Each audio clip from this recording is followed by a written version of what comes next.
గుంటనక్క గారు, అదేవిధంగా నమస్తే తెలంగాణ, అదేవిధంగా టీ న్యూస్, అదేవిధంగా కేటీఆర్ గారు, బీఆర్ఎస్ పార్టీ మొత్తం ఎంతసేపు దీన్ని ఎట్లా చేస్తున్నారంటే స్మాల్ ఫిష్ను వదిలేసి బిగ్ ఫిష్ను కాపాడుతున్నారు.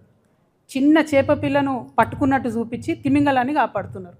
ఈ విషయం అంతా సృజన్ రెడ్డి చుట్టూ తిప్పుతురు. ఈ సృజన్ రెడ్డి అనేటోడు సీఎం బామ్మర్ది కాబట్టి, ఈయనకు టెండర్లు వచ్చినాయి కాబట్టి ఈయన కోసం ఇదంతా చేస్తున్నారని.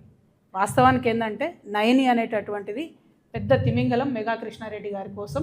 అది 25,000 కోట్ల ప్రాజెక్టు నయని అనేది. ఈ సృజన్ రెడ్డి అనే చిన్న చేప పిల్లకు వచ్చింది 250 కోట్ల ప్రాజెక్టు.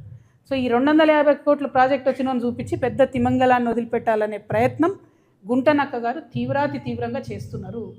ఇక్కడ ప్రాబ్లం ఏంది అంటే ఫస్ట్ నుంచి కూడా ఈ గుంటనక్క గారికి ఈ సృజన్ రెడ్డి అనేటోని పుట్టించిందే, ఈ సృజన్ రెడ్డి అనేటోనికి టెండర్ ఇచ్చిందే, ఈ సృజన్ రెడ్డి అనేటోని కాంట్రాక్టర్గా నిలబెట్టిందే ఈ గుంటనక్క గారు.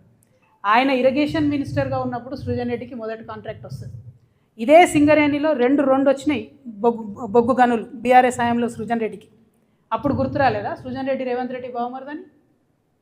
ఇవాళ నేనేమంటున్నా అంటే కాంగ్రెస్ని మీరు ఎక్స్పోజ్ చేయండి, కానీ ఎవరి కోసం ఎక్స్పోజ్ చేస్తారు? మీరు కార్మికుల కోసం చేస్తుర్రా? సింగరేణి సంస్థను కాపాడడం కోసం చేస్తుర్రా? అవినీతి నిరోధించడానికి చేస్తుర్రా? లేకపోతే తిమింగలాన్ని కాపాడడానికి చేస్తుర్రా?